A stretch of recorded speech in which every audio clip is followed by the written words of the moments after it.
Biotechnology biotechnology biotechnology, ये सारे students हम इसके बारे में, बायोटेक्नोलॉजी के बारे में बात करते हैं। बट आपको क्या पता है, बायोटेक्नोलॉजी आपके किचन से लेके कार तक अवेलेबल है। आपको पता है कि दही जमाने वाला यीस्ट भी जो है वो एक बायोटेक्नोलॉजी आपके कोर्स का ही एक पार्ट है। आप जो ब्रेड खाते हैं वो भी जो उसमें भी जो प्रोसेस होते हैं वो भी आप बायोटेक्नोलॉजी कोर्स में पढ़ते हैं।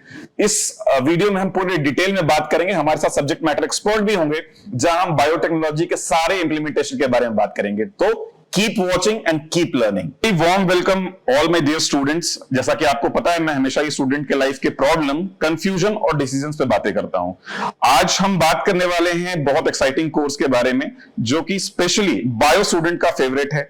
कई स्टूडेंट नीट के लिए प्रिपरेशन करते हैं। इस साल करीबन 18 लाख से ज्यादा बच्चों ने नीट के लिए प्रिपरेशन किया, लेकिन सीट्स जो है हमारे यहाँ मेडिकल की वो काफी लिमिटेड है। अगर मैं गवर्नमेंट कॉलेजेस और यूनिवर्सिटी की बात करूं तो करीबन 1 लाख सीटें हैं, और अगर मैं प्राइवेट सेक्टर की बात करूं तो करीबन 80,000 सीटें हैं। अगेन 14 से 15 लाख स्टूडेंट ऐसे हैं जिनको सीटें नहीं मिल पा रही। तो जब नीट में सीटें नहीं मिलती उनको एमबीबीएस में या मेडिकल में, तो स्टूडेंट्स कुछ मल्टीपल ऑप्शंस की ओर तलाशते हैं, जिसमें एक बहुत ही एक्साइटिंग कोर्स है, दैट इज बायोटेक्नोलॉजी। और ये स्टूडेंट के बीच में फेमस भी है क्योंकि बायोटेक्नोलॉजी हम हमेशा सुनते आए हैं, जिसमें कि 2 तरह के प्रोग्राम होते हैं, एक है बीटेक बायोटेक्नोलॉजी और एक है बीएससी बायोटेक्नोलॉजी।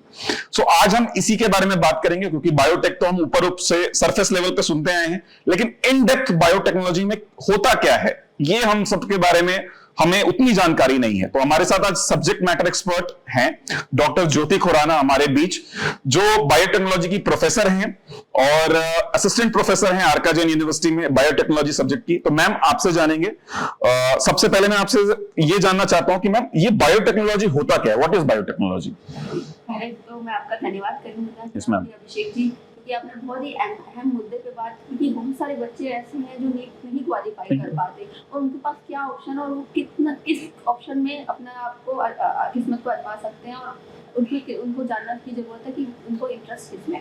तो अब हम बात करते हैं बायोटेक्नोलॉजी है क्या। तो सब बच्चे बायोलॉजी करके आते हैं मेडिकल के, पर वो ये नहीं जानते कि बायोलॉजी तो हमने पढ़ लिया, पर उससे रिलेटेड क्या चीजें हम बना सकते हैं जो कि समाज के काम आ सके। तो बायोटेक्नोलॉजी इसी फील्ड का नाम है जो कि लेटेस्ट एडवांस फास्टेस्ट फील्ड है, ताकि हम कुछ ऐसी चीजें का निर्माण कर सके जो कि ह्यूमन सोसाइटी के काम आ सके। हाँ। जैसे कि हम आपको एग्जांपल देना चाहेंगे, अभी अपने सबने सुना है कि कोविड आया था। कोविड के केस में डायग्नोस्टिक जो वो बायोटेक्नोलॉजी से रिलेटेड, कैसे हमने जाना कि किसी को कोविड है या नहीं, तो हमने बायोटेक्नोलॉजी टूल्स। तो बेसिकली मैम अगर मैं लेमन लैंग्वेज में बोलूं तो ये अप्लाइड साइंस बोल सकते हैं मैम इसको? सर हम बिल्कुल इसी को ही हम कह रहे हैं कि जब हम अप्लाई कर रहे हैं बायोलॉजिकल टूल्स को to create something novel thing, so that should be helpful to us, यानी कि वो हमारे ह्यूमन सोसाइटी के काम है ऐसी टेक्नोलॉजी हमने। तो मैम इसमें इस सब्जेक्ट में क्या हम मेडिसिन डेवलप करना भी सीखते हैं? यस, ये बहुत बड़ी बात है और अच्छी बात है कि जो लेटेस्ट मेडिसिन आ रही हैं, पहले हमारा था फार्मास्यूटिकल जो कि हम केमिकल से मेडिसिन बना रहे हैं, अब हम बना रहे हैं जो मेडिसिन बना रहे हैं बायोलॉजिकल लिविंग ऑर्गेनिज्म से भी बना रहे हैं। एंटीबायोटिक सब लोग खाते हैं, बट वो बायोटेक्नोलॉजी का प्रोडक्ट है, ये कोई नहीं जानता। right. क्या क्या हम बायोटेक्नोलॉजी में करते हैं और क्या क्या समझ सकते हो, क्या क्या इंडस्ट्री है, वो हम शायद मैं आपको बताना चाहूंगी बातचीत में कि ये फास्टेस्ट ग्रोइंग फील्ड है। इवन जो कि कंप्यूटर के बच्चे जिनको कंप्यूटर में इंटरेस्ट है और बायोलॉजी में इंटरेस्ट है, वो भी इसको फर्दर फील्ड में जीनोमिक्स प्रोटियोमिक्स में जा सकते हैं। ये बहुत वास्ट फील्ड है और इसमें इतना क्रिएटिविटी है जो कि शायद मुझे लगता है कि एमबीबीएस में भी नहीं होगा। इस फील्ड में इतनी क्रिएटिविटी है कि हम मेडिसिन सोच सकते हैं और बना सकते हैं, और जीन थेरेपी से हम पर्सन को डिजीज को ठीक कर सकते हैं। और हम आज की डेट में जमाना है जो मेडिसिन है वो पर्सनलाइज मेडिसिन है, यानी कि मुझे जो प्रॉब्लम है उसकी स्पेसिफिक टारगेट मेडिसिन है, कोई साइड इफेक्ट्स ना हो या फिर आपको सूट करे वो मेडिसिन। और दूसरी चीज जैसे कैंसर कितना प्रोमिनेंट हो रहा है, इसका इलाज प्रिसीजन मेडिसिन से हम ढूंढ रहे हैं कि किसी को पर्टिकुलरली किस टाइप का कैंसर है, उसकी स्पेसिफिक टारगेट कैंसर सेल पे करे मेडिसिन, ना कि उसके सारे ओवरऑल बॉडी पे, ओवरऑल बॉडी। इस टेक्नोलॉजी को यूज करके हम बायो पेस्टिसाइड्स बना रहे हैं, बायो इंसेक्टिसाइड्स बना रहे हैं, बायो फर्टिलाइजर्स बना रहे हैं। तो ये सब लिविंग ऑर्गेनिज्म के यूटिलाइजेशन से हम नई चीजें क्रिएट कर रहे हैं। Thank you ma'am.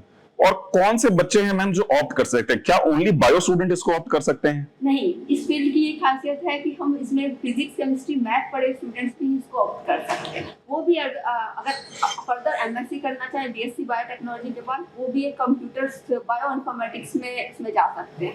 In fact biology जिसने पढ़ा है वो भी बायो इन्फॉर्मेटिक्स में जा सकता है, और कंप्यूटर, मैथ्स और बायोलॉजी जिसने पढ़ा है वो भी बायोलॉजी। अच्छा मैम, एक बात और बताएं मुझे इसमें कि इसका जो रियल टाइम जो आप बोल सकते हैं कि बच्चों का जो माइंडसेट होता है कि नहीं, कैसे बच्चों को बायोटेक्नोलॉजी ऑप्ट करना चाहिए, क्योंकि सबका ओरिएंटेशन नहीं होता कि मुझे बायोटेक्नोलॉजी ही पढ़ना है, किसी का है कि मुझे फार्मेसी पढ़ना है, नर्सिंग पढ़ना है, ऑप्टोमेट्री पढ़ना है, या अदर कोर्सेस भी हैं। आप किसको सजेस्ट करेंगे कि नहीं ऐसे बच्चों को बायोटेक्नोलॉजी पढ़ना चाहिए? मैं सजेस्ट करूंगी जिसमें थोड़ा इनोवेशन है, कुछ नया क्रिएट करने का सोचते हैं, क्रिएटिविटी है, और क्वालिटी कंट्रोल टेस्टिंग में जो जानना चाहते हैं, जो एनवायरनमेंट से रिलेटेड कुछ काम करना चाहते हैं, या कुछ नया आउट ऑफ द बॉक्स सोच के नई सोच से नया कुछ चीजें बनाना चाहते हैं, उनको जरूर इनोवेशन मेनली इसमें इन्वॉल्व है। हाँ, बच्चे क्रिएटिव होने चाहिए, इनोवेटिव होने चाहिए, और अगर उनका इंटरेस्ट ये, एक और मैं आपको बताना चाहूंगी कि बायोटेक्नोलॉजी में हर बच्चा बायोटेक्नोलॉजी ले सकता है, क्योंकि कोई अपना स्टार्टअप करना चाहे तो कुछ ऐसे बायोलॉजिकल प्रोडक्ट्स है जिसको हम मैन्युफैक्चर करके अपना खुद का एक स्टार्टअप, तो एंटरप्रेन्योरशिप को भी हम इस कोर्स में बढ़ावा देते हैं। जहां तक मैंने सुना है, चूंकि आप सब्जेक्ट मैटर एक्सपर्ट हैं, बट मैंने सुना है कि बायोटेक्नोलॉजी का जो है एग्रीकल्चर में भी बहुत बड़ा योगदान है, क्योंकि जितने भी एग्री टेक प्लेटफॉर्म नए आ रहे हैं या इंडस्ट्री में भी बहुत ज्यादा डिमांड बढ़ रही है, इसके बारे में कुछ थोड़ा बताएंगे ना? आपने बात की एग्रीकल्चर, तो agriculture is one part of this biotechnology. We can go for animal biotechnology. हम माइक्रोब से प्रोडक्ट बनाते हैं, वो कहते हैं हम माइक्रोबियल बायोटेक्नोलॉजी, यानी बायोप्रोसेस। ब्रेड भी बनता है तो ये भी तो एक बायोटेक्नोलॉजी है, ईस्ट को यूज कर रहे हैं। East is a living organism. वो ईस्ट ब्रेड इंडस्ट्रीज के पास कहां से आ रहा है? दिस इज थ्रू बायोप्रोसेस हम ग्रो करते हैं। हम सबने कोविड को जाना था, तो कोविड के टाइम में जो हमारा वायरस था उसको हमने लार्ज स्केल ग्रो कराया वैक्सीन बनाने के लिए, वो सब बायोटेक्नोलॉजी। तो जो वैक्सीन प्रोड्यूस होती है वो सब बायोटेक्नोलॉजी। तो ऐसा नहीं है कि फार्मा अलग है और हम लोग अलग हैं, हम भी जो प्रोडक्ट बना रहे हैं बायोटेक्नोलॉजी के थ्रू, वो थ्रू फार्मा इंडस्ट्री भी बायोटेक्नोलॉजी के प्रोडक्ट बना रही है। That means कि we are creating certain medicines which are because of biotechnology। तो इसमें बच्चों को जो मैम क्या सब्जेक्ट्स पढ़ने पड़ते हैं? हाँ, जैसे कि उनका जो करिकुलम है, एक सेमेस्टर में कितने पेपर लमसम होते हैं मैम, और क्या क्या पढ़ना पड़ेगा मोटे मोटे तौर पर, अगर आप बता पाएं? मोटे मोटे तौर पर पांच थ्योरी पेपर होते हैं और 4 प्रैक्टिकल। तो 5 थ्योरी में अगर हम बताएं तो हम सब सब्जेक्ट्स को जानने की कोशिश करते हैं जो भी बायोटेक्नोलॉजी के डिवीजन में आते हैं। जैसे कि हमारे पास बायोकेमिस्ट्री आया, जेनेटिक्स आया, मॉलिक्यूलर बायोलॉजी आया, रिकॉम्बिनेंट डीएनए टेक्नोलॉजी आया, जिसके थ्रू हम लर्न करते हैं कि क्लोनिंग कैसे किया जाता है, कुछ अच्छे जीन्स को किस तरह से क्लोन करें कि वो ह्यूमन के लिए बेनिफिशियल। एक कोई ऑर्गेनिज्म पैथोजेनिक है, उसमें भी कुछ अच्छी चीज होगी ना, उसका अच्छा वाला जीन हम कैसे क्लोन कर सकते हैं। तो मैम लैब्स क्या हर सेमेस्टर में होते हैं इसमें? हाँ, 1st to 6th सेमेस्टर हर एक सेमेस्टर में। तो किस तरह के लैब्स होते हैं मैम, अगर बच्चों को हम बता पाएं कि किस किस तरह के लैब्स मेजरली होते हैं बायोटेक्नोलॉजी में? बायोटेक्नोलॉजी में एक होता है रिकॉम्बिनेंट डीएनए टेक्नोलॉजी, जिसमें हम डीएनए की बात करते हैं तो हम डीएनए आइसोलेट करना, किसी भी लिविंग चीजों से डीएनए कैसे निकाला जाए, जैसे कि माइक्रो ऑर्गेनिज्म या प्लांट से डीएनए कैसे निकाला, उस डीएनए को देखते हैं। उसके बाद हम उस पर काम कर सकते हैं कि इस डीएनए के जीन सीक्वेंसेस को कैसे क्लोन किया जा सकता है। तो हम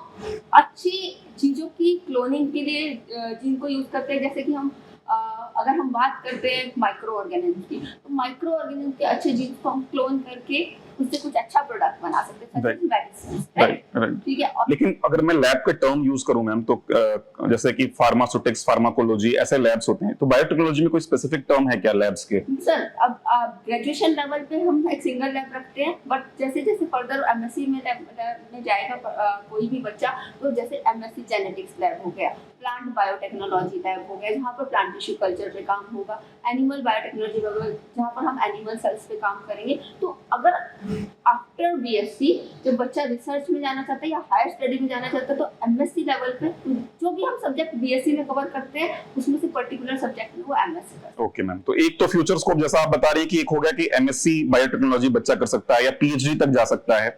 अगर इमीडिएट करियर स्कोप मैं बात करूं कि अगर इमीडिएट बीएससी बायोटेक्नोलॉजी के बाद तो बच्चे क्या क्या करियर ऑप्ट कर सकते हैं? इमीडिएटली बीएससी बायोटेक्नोलॉजी करने के बाद बच्चे अगर जॉब में जाना चाहते हैं तो वो बायोप्रोसेस टेक्नोलॉजी की इंडस्ट्री में ज्वाइन कर सकते हैं, डेयरी इंडस्ट्री में ज्वाइन कर सकते हैं, फूड इंडस्ट्री में ज्वाइन कर तो सब मैम जो क्वालिटी कंट्रोल लैब्स होती हैं वहाँ पर कि biochemistry point of microbiology labs होती हैं, उनमें ज्वाइन कर सकते हैं। क्योंकि फूड इंग्रेडिएंट्स जो भी हमारे बनते हैं उनमें सब लेवल चेक होता है कि Right. क्या क्वालिटी क्या क्वालिटी उन सब लेवल। तो मैम इसमें जो प्रोफाइल बच्चों को मिलते हैं वो कैसा, बायोटेक्नोलॉजिस्ट मिलता है या फिर बायो मेडिकल इंजीनियर, ऐसा कुछ कैसा प्रोफाइल मिलता है बच्चों को?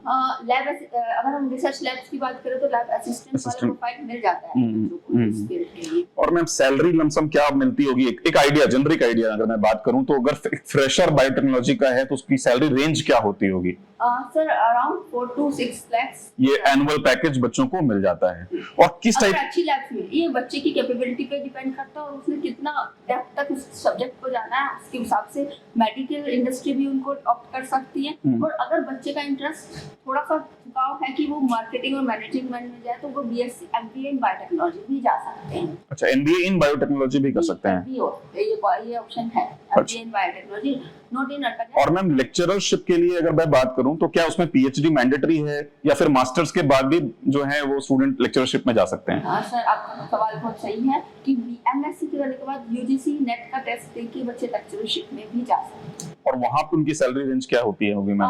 अराउंड अगर हम कहें बात करें तो अगर एमएससी करने के बाद रिसर्च असिस्टेंट की जेआरएफ करता है तो भी 50,000 की सैलरी मिल सकती है बच्चों को। स्टार्टिंग से ही है जूनियर रिसर्च फेलो की सैलरी। और अगर मैं बताऊं आप बच्चों को कि एवरेज फीस जो होती है बायोटेक्नोलॉजी की वो 4 से 6 लाख रुपए है, तो उसके हिसाब से जैसा मैम बता रही हैं एक बेस्ट रिटर्न ऑन इन्वेस्टमेंट आपके लिए हो सकता है, क्योंकि ऐसे स्टूडेंट जो नीट क्रैक नहीं कर जिन्होंने किया है और कोई मल्टीपल ऑप्शंस देख रहे हैं या कोई और करियर ऑप्शन की तरफ देख रहे हैं तो बायोटेक्नोलॉजी एक अच्छा करियर ऑप्शन साबित हो सकता है। जैसा मैम से हमने समझा, जैसा मैम ने बताया कि इसमें जीन्स के बारे में, रिसर्च के बारे में, मेडिसिन के बारे में, मॉलिक्यूलर बायोलॉजी के बारे में, बायो टेक्नोलॉजी को कैसे अप्लाई करें हम बायोलॉजी में, इसके बारे में डिटेल में हम पढ़ाई करते हैं। और यहाँ पर जो आपको प्रोफाइल मिलेंगे आप स्टूडेंट को, बायोटेक्नोलॉजिस्ट है, बायोमेडिकल इंजीनियर है, साथ में रिसर्च एनालिस्ट है, ऐसे प्रोफाइल आपको मिल सकते हैं। तो जो लोग भी टेक में हैं और क्रिएटिव हैं वो लोग, ऐसे बच्चे इसको ऑप्ट कर सकते हैं। मैम एक लास्ट में मैं आपसे जानना चाहूंगा कि इंटर्नशिप्स या इंडस्ट्रियल विजिट का कितना इंपॉर्टेंट रोल है बायोटेक्नोलॉजी में? सर इंटर्नशिप का रोल है बायोटेक्नोलॉजी में, क्योंकि वो सब चीज़ हम लैब में भी आपको क्रिएट करके देते हैं कि बच्चों को प्रैक्टिकल जब हम कराते हैं तो सब इंडस्ट्री से टाई अप करके कराते हैं कि उनको कैसे स्टूडेंट्स की जरूरत है, so that industry can opt दो स्टूडेंट्स। ऑल्सो हम लोग यहाँ पर पूरी कोशिश करते हैं, हमारा किसी लाइफ साइंस टेक्नोलॉजी मुंबई के साथ भी टाई अप है, so that we can send our student for learning research from there also, ठीक है, so that they can be opted by higher at higher levels also. चलिए मैम, अगर ये भी समझ जाए कि एक और भी बताइए। बात बताना चाहते हैं कि बच्चे ऐसा सोचते हैं कि बीएससी बायोटेक्नोलॉजी के करने के बाद गवर्नमेंट जॉब्स कैसे हो सकती है, पोल्यूशन कंट्रोल बोर्ड हायर कर सकता है, we can work on developing this sensitive bio sensors हम बना ओके या कोई भी ऐसी जो रिसर्च लैब्स हैं वहाँ पर अप्लाई कर सकता है as a assistant to government projects निकलते हैं, तो वो वहाँ पर अप्लाई किया जा सकता है। ठीक है ma'am, biotechnology as a career तो हमने थोड़ा समझ लिया,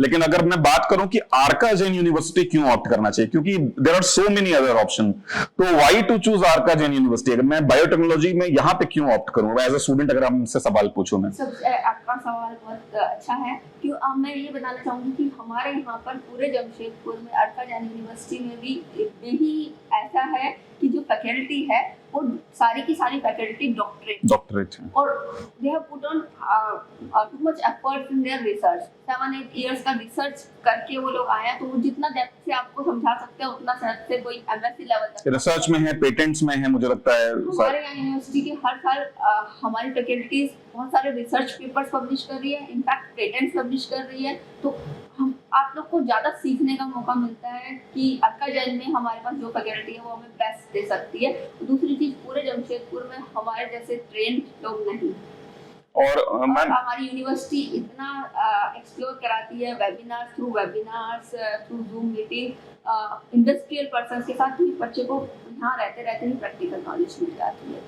राइट, भेजते भी हैं इंटर्नशिप के लिए बच्चों को लाइफ साइंस मुंबई में। कोई ऐसा सक्सेस स्टोरी शेयर करना चाहेंगी मैम कि जो बच्चे आपके यहाँ से बायोटेक्नोलॉजी की हैं और आज वो अच्छी जगह पे हैं, कोई ऐसा सक्सेस स्टोरी आप बताना चाहें? यस, हमारे लास्ट ईयर काश्मीर स्टूडेंट रही है जामिया हमदर्द में एमएससी बायोटेक्नोलॉजी में, मतलब बिकॉज वो वर्ल्ड क्लास इंस्टीट्यूट में आप लोग समझ सकते हैं कि अगर हमारे यहाँ का बच्चा वर्ल्ड क्लास यूनिवर्सिटी में जा सकता है तो यहाँ पे पढ़ाई का लेवल क्या है।